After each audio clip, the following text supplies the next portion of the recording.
SC दिनुभएका para विद्यार्थी भाइ बहिनीहरू तथा आदरणीय अभिभावकज्यूहरू, क्लास 10 र क्लास 11 साइन्सको करिकुलम बीच एकदमै धेरै ग्याप छ।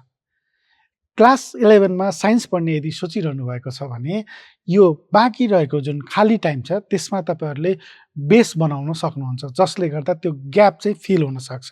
क्लास 11 मा फिजिक्स पढ्दै गर्दा कसरी सोच्ने, फिजिक्सको बेस चाहिँ कसरी बनाउने, क्लास 11 मा केमिस्ट्री पढ्दै गर्दा त्यो केमिस्ट्रीको बेस चाहिँ कसरी बनाउने, फाउन्डेसन कसरी बनाउने, त्यस्तै गरी बोटनी, जुलोजी, म्याथमेटिक्समा कसरी फाउन्डेसन बनाउन सकिन्छ र त्यो सब्जेक्टहरूलाई कसरी सोच्ने भन्ने हिसाबले चाहिँ एम्बिसन गुरुले +2 साइन्स फाउन्डेसन कोर्स लिएर आएको छ।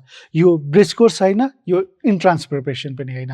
यसले चाहिँ तपाईँलाई रेस्पेक्टिभ सब्जेक्टमा कसरी सोच्ने, त्यो सब्जेक्टमा चाहिँ सजिलोसँग कसरी पढ्ने भन्ने हिसाबले एउटा कन्टेन्ट लाइब्रेरीको रूपमा लिएर आएको छ। यो लाइब्रेरी अन्तर्गत कन्सेप्ट भिडियोजहरू हुनेछन्, तपाईँहरूलाई डिफ्रेन्ट प्र्याक्टिस सेट्सहरू हुनेछन्, एमसिक्यूहरू कसरी ट्याकल गर्ने भन्ने टाइपको तपाईँहरूलाई सेसनहरू हुनेछन् र यो पढ्दै गर्दा सेल्फ स्टडी गर्दा हामी हरेक दिन फेरि फ्रीमा फिडब्याक सेसनहरू लिएर आउनेछौँ।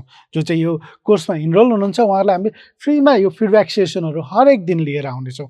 सँगसँगै तपाईँहरूलाई चाहिँ हामी काउन्सिलिङ, मोटिभेसन लगायतका कुराहरू गर्नेछौँ, जसले गर्दा तपाईँलाई +2 साइन्स पढ्दै गर्दा एकदम सजिलो होस्। त्यसैले प्यारा विद्यार्थी भाइ बहिनीहरूलाई यो +2 साइन्स फाउन्डेसन कोर्स अर्थात् यो कन्टेन्ट लाइब्रेरीमा चाहिँ स्वागत गर्न चाहन्छु। Thank you so much.